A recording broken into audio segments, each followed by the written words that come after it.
ಇಂದು ಕಾಂಗ್ರೆಸ್ನ ರಾಜ್ಯ ಮಟ್ಟದ ಕಾರ್ಯಕರ್ತರ ಸಮಾವೇಶವನ್ನು ಮಂಗಳೂರಿನ ಸಾಯದ್ರಿ ಕಾಲೇಜ್ ಗ್ರೌಂಡ್ನಲ್ಲಿ ನಾವು ಇಟ್ಕೊಂಡಿದ್ದೇವೆ. ACC ಅಧ್ಯಕ್ಷರಾದಂಥ ಮಲ್ಲಿಕಾರ್ಜುನ್ ಖರ್ಗೆ ಸಾಹೇಬರು, ನಮ್ಮ ಜನರಲ್ ಸೆಕ್ರೆಟರಿ ಸುರ್ಜಿವಾಲ ಅವರು ಮತ್ತು ಇನ್ನು ಕೆಲವು ACC ಆಫೀಸರ್ಸ್ ಎಲ್ಲ ಬರ್ತಾ ಇದ್ದಾರೆ. ಮುಖ್ಯಮಂತ್ರಿಗಳು ಎಲ್ಲ ಬರ್ತಾ ಇದ್ದಾರೆ. ಕೆಲವು ಮಿನಿಸ್ಟರ್ಸ್ಗೂ ಹೇಳಿದ್ದೀವಿ. ಕೆಲವರಿಗೆಲ್ಲ ಬೇರೆ ಬೇರೆ ನಾಳೆಯಿಂದ ಕೆಲವು ಪ್ರೋಗ್ರಾಮ್ ಶುರು ಆಗ್ತಾ ಇದೆ. ಸೊ ಎಲ್ಲ ಕಡೆಯಿಂದ ಕಾರ್ಯಕರ್ತರು ಬರ್ತಾ ಇದ್ದಾರೆ. ಮಂಗಳೂರಲ್ಲಿ ಯಾಕೆ ಹಾಕಿದ್ದೀವಿ ಅಂದರೆ, ರಾಜಕೀಯದಲ್ಲಿ ಯಾವುದು ಶಾಶ್ವತ ಇಲ್ಲ, ಯಾವುದು ಶಾಶ್ವತ ಅಸಾಧ್ಯ ಅನ್ನೋದು ಯಾವುದೂ ಇಲ್ಲ. ರಾಜಕಾರಣ ಅಂದರೆ ಅದು ಸಾಧ್ಯತೆಗಳ ಕಲೆ. ನನಗೆ ವಿಶ್ವಾಸ ಇದೆ ಈ ಸತಿ ಪಾರ್ಲಿಮೆಂಟ್ಗೆ ಇಲ್ಲಿ ಜನ ಒಂದು ಬದಲಾವಣೆಯನ್ನು ಕೊಡ್ತಾರೆ ಅಂತ. ಯಾಕೆಂದರೆ ಇಲ್ಲಿ ನೋಡಿ, ಭಾಳ ಜನಕ್ಕೆ ನಿರುದ್ಯೋಗದ ಸಮಸ್ಯೆ. ಇಲ್ಲಿ ಪಾಸಾಗೋಂಥ ಎಲ್ಲ ವಿದ್ಯಾರ್ಥಿಗಳು, ಯುವಕರು ಎಲ್ಲ ಇಲ್ಲಿ ಬಿಟ್ಬಿಟ್ಟು ಎಲ್ಲ ಮುಂಬೈಗೆ, ಸೌದಿಗೆ, ಬೆಂಗಳೂರಿಗೆ ಹೋಗ್ತಾ ಇದ್ದಾರೆ. ಆಮೇಲೆಲ್ಲ ಮ್ಯಾನೇಜ್ಮೆಂಟ್ ಅವರೆಲ್ಲ ಪಾಪ ನನ್ನ ಹತ್ರ ಬಂದು ಅಳ್ತಾರೆ, ಈಗ ಯಾರು ಮಕ್ಕಳೇ ಇಲ್ಲಿ ಓದಕ್ಕೆ ಬರ್ತಾ ಇಲ್ಲ ಅಂತೇಳಿ. ಅಂದರೆ ಇಲ್ಲಿ ಭಾಳ ಶಾಂತಿ ಎಲ್ಲ ಕದಲ ಆಗ್ತಾ ಇದೆ. ಯಾರೋ ಅವ್ರ ಮಕ್ಕಳನ್ನ ಇಲ್ಲಿಗೆ ಬಂದು ಇಲ್ಲಿಷ್ಟು ದೊಡ್ಡ ಇಂಜಿನಿಯರಿಂಗ್ ಕಾಲೇಜಸ್ ಇದೆ, ಮೆಡಿಕಲ್ ಕಾಲೇಜಸ್ ಇದೆ, MBA ಕಾಲೇಜಸ್ ಇದೆ, ಸ್ಕೂಲ್ಸ್ ಇದೆ, PU ಕಾಲೇಜ್ಗಳಿದೆ. ಡ್ರಾಪ್ಔಟ್ ಆಗ್ತಾ ಇದೆ ಸ್ಟೂಡೆಂಟ್ಸ್ ಎಲ್ಲ. ಮೊದಲಿಗೂ ಇದಕ್ಕೂ ಡ್ರಾಪ್ಔಟ್ ಆಗ್ತಿದೆ. ಕಾರಣ ಏನಂತಂದರೆ BJPಯವರು ಇಲ್ಲಿ ಒಂದು ಬರೀ ಧರ್ಮ ಭಾವನೆ ಈ ವಿಚಾರಕ್ಕೆ ಹೊರಟಿದ್ದಾರೆ, ಇಲ್ಲಿ ಅಭಿವೃದ್ಧಿ ವಿಚಾರಕ್ಕೆ ಹೊರಟಿಲ್ಲ.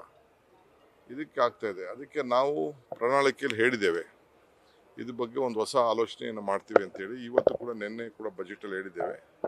ಈ ಕಡಲ ತೀರ, ಸಮುದ್ರದ ಅಕ್ಕಪಕ್ಕ ಕೆರೆ ಇದೆಲ್ಲ ಇರೋ ಕಡೆ, ವಾಟರ್ ಇರೋ ಕಡೆ ಏನೋ ಒಂದು ಹೊಸ ಪಾಲಿಸಿನ ನಾವು ತರ್ತೀವಿ ಅಂತ ನಿನ್ನೆ ನಾವು ಹೇಳಿದ್ದೇವೆ.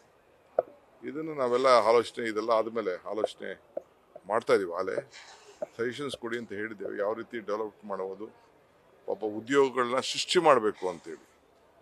ಸೊ ಸಾಯಂಕಾಲ 7 ಗಂಟೆ ಆದಮೇಲೆ ನಮ್ಮ ರಿಪೋರ್ಟು 7-8 ಗಂಟೆ ಆದಮೇಲೆ ಈ ಭಾಗ ಎಲ್ಲ ಒಂಥರ ಡೆಡ್ ಸಿಟಿ ಆದಂಗೆ ಆಗ್ತಾ ಇದೆ. ನೈಟ್ ಲೈಫ್ ಅಲ್ಲ, ಜನನೇ ಓಡಾಟದೇ ಕಡಿಮೆ.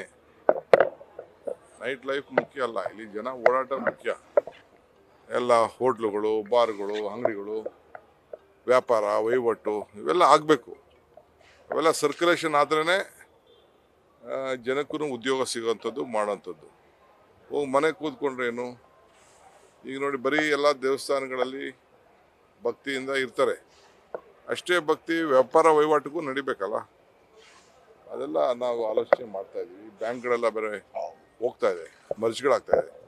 ಈ ಬ್ಯಾಂಕ್ ಸ್ವಾಭಿಮಾನಗಳೆಲ್ಲ ಹೋಗ್ತಾ ಇದೆ. ಕಾರ್ಪೊರೇಷನ್ ಹೋಯ್ತು, ವಿಜಯ ಬ್ಯಾಂಕ್ ಹೋಯ್ತು, ಬೇರೆ ಬೇರೆ ಬ್ಯಾಂಕ್ಸ್ ಎಲ್ಲ ಹೋಗ್ತಾ ಇದೆ. ಸರ್, ಈಗ ಈ ಜನೋತ್ಸವ ಶಾಲೆದು ವಿವಾದ ಗೊತ್ತಿದೆ. ಅದರಲ್ಲಿ ಈಗ ಇಬ್ಬರು ಶಾಸಕರ ಮೇಲೆ ಈಗ ಪ್ರಕರಣದ FIR ಆಗಿದೆ. ಮತ್ತೆ BJPಯವರು ಅದನ್ನ FIR ಅನ್ನು ವಾಪಸ್ ತಗೊಳ್ಳದೇ ಇದ್ರೆ ನಾವು ಹೋರಾಟ ಮಾಡ್ತೀವಿ, ಪ್ರತಿಭಟನೆ ಅವ್ರು ಮಾಡ್ತಾ ಇರಲಿ. ಕಾನೂನು ಏನಿದೆ, ಕಾನೂನು ಪ್ರಕಾರ ಕೈಗೊಳ್ತದೆ. ಯಾರು ತಪ್ಪಿದೆಯೋ ಯಾರು ತಪ್ಪಿಲ್ಲೋ ಅದೆಲ್ಲ ಪೊಲೀಸ್ ಅವ್ರು ಹೇಳ್ತಾರೆ. ನಾನು ಪೊಲೀಸ್ ಕೆಲಸ ಮಾಡೋಕ್ಕಾಗಲ್ಲ. ನಾನು I can't medal with their investigation. ಅವ್ರು ಏನು ಮಾಡ್ತಾರೋ ಮಾಡಲಿ. ಮತ್ತೆ ದಕ್ಷಿಣ ಕನ್ನಡದ ತೆರಿಗೆ ದಕ್ಷಿಣ ಕನ್ನಡ ಜಿಲ್ಲೆಗೆ ಕೊಡ್ಬೇಕಂತ ಹೇಳಿ ಮತ್ತೆ ಪೋಸ್ಟರ್ ಇಟ್ಟಿದೆ.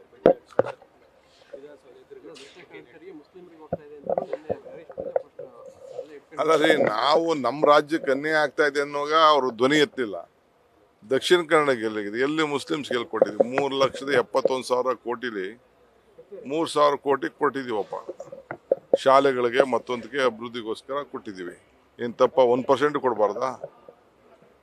ಎಲ್ಲ ಸುಮ್ಮನೆ ಪಾಪ ಅವರು ರಾಜಕಾರಣ ಮಾಡಬೇಕು, ಮಾಡ್ತಾ ಇದ್ದಾರೆ. ಸರ್, ಈಗ DK ಸುರೇಶ್ ಅವರ ಎದುರು ಮಂಜುನಾಥ್ ಅಂದರೆ ಜಯದೇವ ಮಂಜುನಾಥ್ ಅವರನ್ನ ಕಣಕ್ಕಿಳಿಸಲಿಕ್ಕೆ ಮೈತ್ರಿ ಚಿಂತನೆ ನಡೀತಾ ಇದೆ. ನೋಡಪ್ಪ, ನಾನು ದೇವೇಗೌಡರ ಮೇಲೆ ನಿಂತಿದ್ದವನು, 85ರಲ್ಲಿ ನಿಂತಿದ್ದವನು, 90ರಲ್ಲಿ ನಿಂತಿದ್ದವನು, ಕುಮಾರಸ್ವಾಮಿ ಅವರು ಮೇಲೆ ಅಸೆಂಬ್ಲಿಗೆ ನಿಂತಿದ್ದವನು, ಅವರ ಧರ್ಮಪತ್ನಿ ಮೇಲೆ ನನ್ನ ಇಬ್ಬರು ಸೇರಿ ಜಾಯಿಂಟಾಗೆ, ಇಬ್ಬರು ಸೇರಿ ಜನತಾದಳ ಮತ್ತು BJP ಇಬ್ಬರು ಸೇರಿ ಪಾರ್ಲಿಮೆಂಟ್ಗೆ ನನ್ನ ತಮ್ಮನ ಮೇಲೆ ಕುಮಾರಸ್ವಾಮಿ ಅವರ ಧರ್ಮಪತ್ನಿನ ನಿಲ್ಲಿಸಿದ್ರು. ಹಾಗೂ 1,31,000ದಲ್ಲೋ 32,000ದಲ್ಲೋ ನಾವು ಚುನಾವಣೆಯಲ್ಲಿ ಗೆದ್ದಿದ್ದೀವಿ. ಯಾರು ಬೇಕಾದ್ರೂ ಅವ್ರು ಆಯ್ಕೆ ಮಾಡಿ ನಿಲ್ಲಿಸಲಿ. ನಮ್ಮ ಮತದಾರರಿದ್ದಾರೆ. ಸುರೇಶು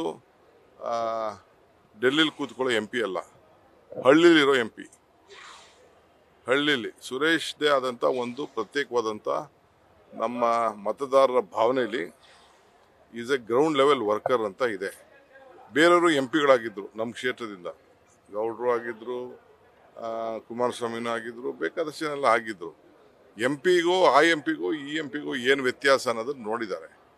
ಪ್ರತಿ ಹಳ್ಳಿ, ಪ್ರತಿ ಪಂಚಾಯಿತಿ, ಪ್ರತಿ ರಸ್ತೆ, ಪ್ರತಿ ಚರಂಡಿ, ಪ್ರತಿ ಮನೆ, ಪ್ರತಿ ಕೆರೆ, ಇವತ್ತೇನಾದ್ರು ಕೆರೆಗಳಲ್ಲಿ ನೀರು ಅಂತರ್ಜಲ ಹೆಚ್ಚಿಸ್ಬೇಕಾಗಿದ್ರೆ, ಬಡವ್ರಿಗೆ ಮನೆ ಕೊಟ್ಟಿರ್ಬೇಕಾರೆ, ಬಡವ್ರಿಗೆ ಸೈಟ್ ಕೊಟ್ಟಿರ್ಬೇಕಾರೆ, ಇವತ್ತು ನರೇಗಾಲ್ ಅಷ್ಟೆಲ್ಲ ದುಡ್ಡು ನಮ್ಮ ಕಡೆ ಎಲ್ಲ ಬಂದಿರ್ಬೇಕಾರೆ ಇಟ್ ಈಸ್ ಸುರೇಶ್ ಕಾಂಟ್ರಿಬ್ಯೂಷನ್.